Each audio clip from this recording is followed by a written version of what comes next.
हर दिन पूजा करते हैं और फिर सोचते हैं कि मैंने तो भगवान से ये चीज मांगी थी, मिली क्यों नहीं। क्योंकि पूजा में आप करते हैं बहुत सारी गलतियां। कौन सी गलतियां हैं जो हर दिन आप पूजा में करते हैं, यही आज मैं आपको बताने वाली हूँ। बहुत सारे लोग ये सवाल पूछ रहे थे किस तरीके से पूजा की जानी चाहिए। हर इंसान अपने अपने तरीके से पूजा कर सकता है, लेकिन कुछ कॉमन चीज़ें जो है, जो हमारे शास्त्रों में, पुराणों में बताई गई हैं, हमें उसको फॉलो करना चाहिए। वो गलतियां कभी भी नहीं की जानी चाहिए पूजा करते समय, क्योंकि पूरे साफ दिल से आप बैठते हैं, सारी चीज़ें आप रखते हैं, लेकिन छोटी छोटी मिस्टेक्स की वजह से, छोटी छोटी गलतियों की वजह से पूजा का फल नहीं मिल पाता।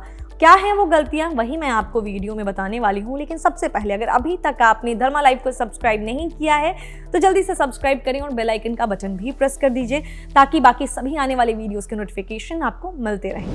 पूजा में आपको एक चीज़ ध्यान रखनी है। पहली चीज़ क्या, अगर आपने कोई मूर्ति रखी है, प्रतिमा रखी है भगवान की, और आप उन्हें अगर नहलाते हैं, उन्हें स्नान कराते हैं, तो आप हाथ से, हथेली से उन्हें रगड़ के धोते हैं नहीं।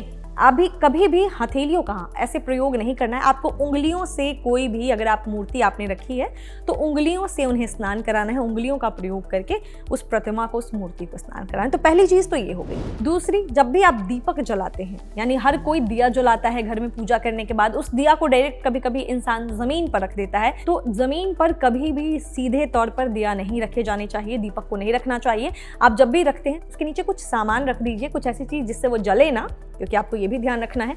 तो कुछ ऐसी चीज़ रखकर उसके ऊपर दिया रखना है, यानी डायरेक्ट आपको ज़मीन पर दीपक नहीं जलाना है। दूसरी चीज़ तो ये हो गई। तीसरी चीज़ क्या है, आप जब भी पूजा करते हैं, जब भी आप घर में, तो आप अगरबत्ती का यूज़ करते हैं। अगरबत्ती का यूज़ कभी नहीं किया जाना चाहिए। आप धूप का यूज़ कर सकते हैं, कपूर का यूज़ कर सकते हैं। अगरबत्ती का यूज़ करने से आपको बचने की ज़रूरत है, क्योंकि बाँस होता है, अगरबत्ती के जो पीछे लकड़ी लगी होती है उससे, वो बाँस की लकड़ी होती है आमतौर पर देखा जाए तो, लेकिन वो बाँस की लकड़ी कभी भी हम पूजा में इस्तेमाल नहीं कर सकते हैं। तो इसीलिए अगरबत्ती जलाने से आपको बचना चाहिए। अगली चीज़ है, आपके घर में जो भी सूखे फूल हैं, उसे लोग क्या करते हैं, एक दिन पूजा किया, जो फूल चढ़ाया, अगले दिन उसे आपने फेंक दिया, कहीं भी हटा दिया, रख दिया। नहीं, कभी भी आप जब उस फूल को हटाते हैं तो एक अच्छी तरीके से उसे रखें। या तो आप किसी पौधे के नीचे डाल दें या किसी साफ जगह पर ही उसे रखें। उसे कहीं भी नहीं फेंक देना चाहिए, क्योंकि अगर आपने उस सूखे हुए फूल का अपमान किया तो आपने अपनी की हुई पूजा का भी अपमान किया है। तो इसीलिए उस सूखे हुए फूल को भी पूरी अच्छी तरीके से, जितनी श्रद्धा से आप उसे चढ़ाते हैं, उसी उतनी ही श्रद्धा से उसे उतारना भी है।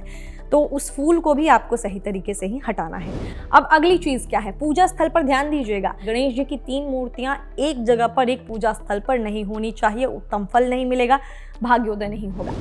अगर शिवलिंग रखा हुआ है अपने पूजा स्थल पे, तो 2 शिवलिंग भी नहीं होनी चाहिए। शिवलिंग 2 होता है तो इससे भी आपको शिव जी का जो है पूरा आशीर्वाद नहीं मिल पाता। वास्तु के अनुसार भी ये शुभ नहीं माना गया है। अगली चीज, कभी भी देवी दुर्गा को आप पूजा में दुर्वा अर्पित ना करें। दुर्वा लोग अर्पित करते हैं, तो देवी दुर्गा को दुर्वा अर्पित नहीं करना चाहिए। शिव जी पर केतकी के फूल मत चढ़ाइएगा। केतकी के फूल शिव जी को नहीं चढ़ते हैं, तो आप सफेद रंग के केतकी के फूल होते हैं, उसका जरूर ध्यान रखिएगा, वो मत चढ़ा दीजिएगा। अगली और आखिरी चीज आपको जो ध्यान में रखनी है वो है, गणेश जी को कभी भी तुलसी दल नहीं अर्पित करना चाहिए। तो कुछ ये छोटी छोटी चीजें हैं जो आप पूजा में ध्यान रखिए। अगर इनमें से आप कोई भी गलती करते हैं तो कमेंट सेक्शन में लिख के बताइए कि आप कौन सी गलती करते हैं। और साथ ही अगर आपका कोई डाउट है इन सब को लेकर, तो वो सवाल आप ड्रॉप कर दीजिए जाकर कमेंट सेक्शन में। आपके सवाल पर मैं अगले बार वीडियो लेकर आऊँगी, आपका डाउट क्लियर करूँगी। कोई भी डाउट है तो बिना बातचीत के कोई डाउट क्लियर तो होती नहीं है, तो आप अपने सवाल, अपने डाउट लिख सकते हैं कमेंट सेक्शन में। और साथ ही साथ इस वीडियो को ज़्यादा से ज़्यादा शेयर करें। हमारे साथ धर्मा लाइव पर ऐसे ही बने रहें, क्योंकि धर्मा लाइव पर कोई भी ज्ञान नहीं दिया जाता है आपको, आपसे बातचीत की जाती है, आपकी समस्याओं का समाधान आप तक पहुँचाया जाता है। तो फिलहाल इतना ही। मैं नेहा राजपूत आपसे मिलती हूँ अगले वीडियो में। तब तक के लिए नमस्कार।